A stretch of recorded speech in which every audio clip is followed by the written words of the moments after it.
boys and girls. It's time for the March Book of the Month, and I'm so excited to get to share one of my very favorite books with you. This book is called Emmanuel's Dream, and it's the true story of Emmanuel Ofosu Yaboah. It is a true story, which I love. You know, Miss Rice loves these true stories that have such a great story behind them.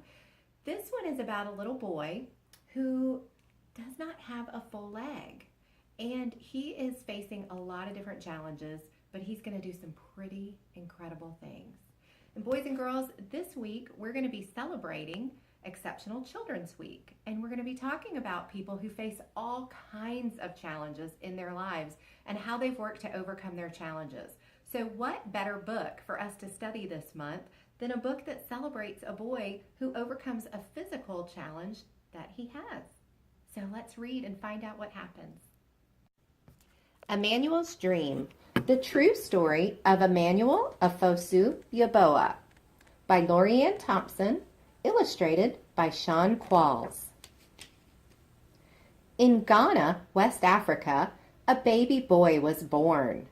2 bright eyes blinked in the light. 2 healthy lungs let out a powerful cry. 2 tiny fists opened and closed.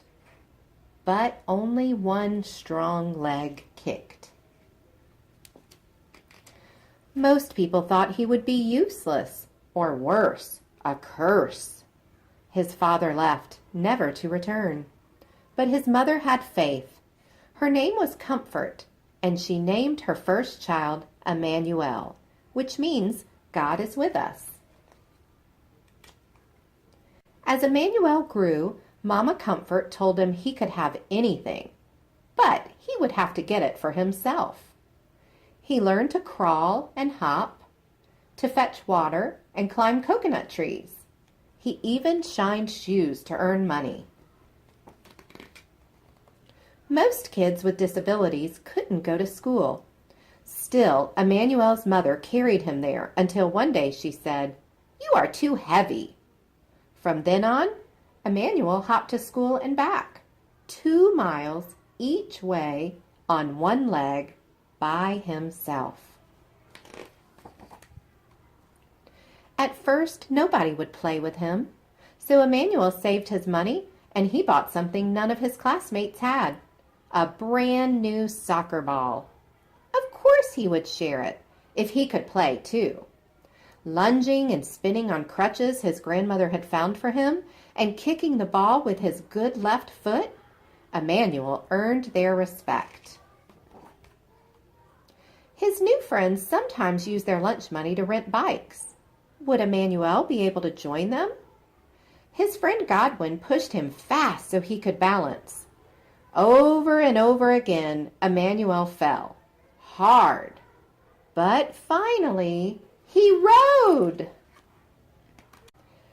When Emmanuel was 13, Mama Comfort got very sick. She could no longer sell vegetables on the market, and Emmanuel's sister and brother were too little to work. He would have to support them. Against his mother's wishes, Emmanuel snuck out and boarded a midnight train to the bustling city of Accra, 150 miles away, alone.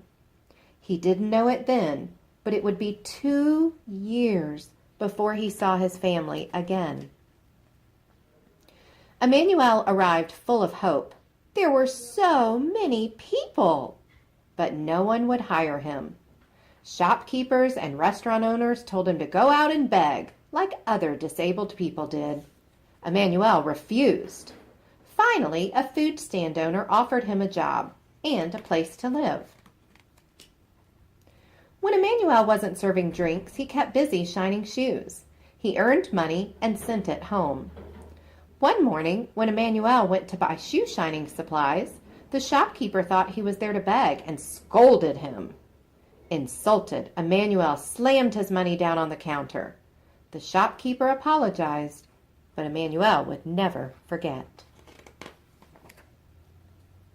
When Mama Comfort grew sicker, Emmanuel went home to be with her. From her bed on Christmas Eve, she told her son, "Be respectful, take care of your family, don't ever beg, and don't give up. By the next morning, Emmanuel's beloved mother was dead. He was heartbroken, but he knew that her last words had been a gift. He would honor them by showing everyone that being disabled does not mean being unable. It was a big dream, but Emmanuel had a plan. Emmanuel had a sharp mind, a bold heart, and one strong leg. All he needed was a bike.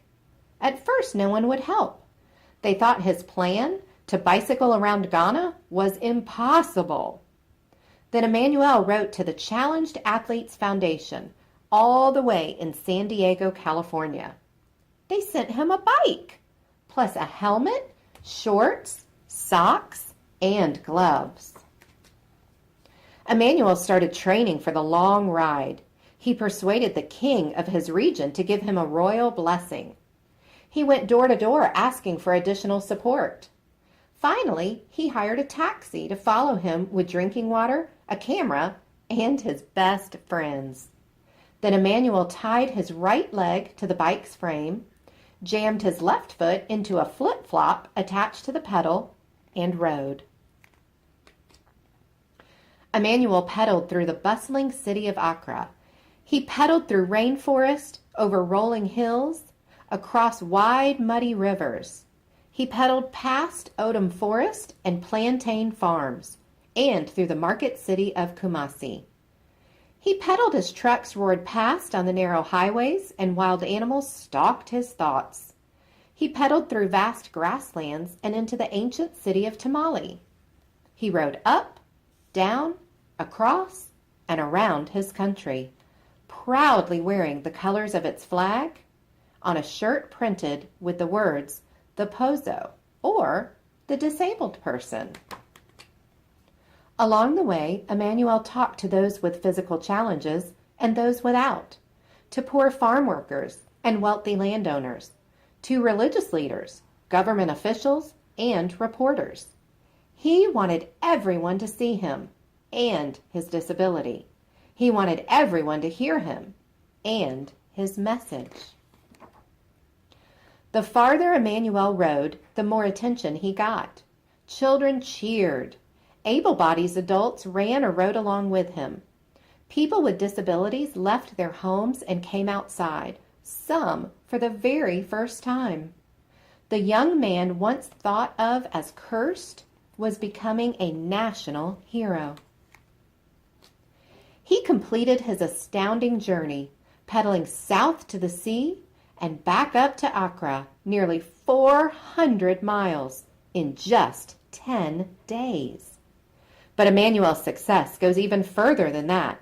He proved that one leg is enough to do great things, and one person is enough to change the world. Wasn't that absolutely amazing? You can see now why this is one of my very favorite books.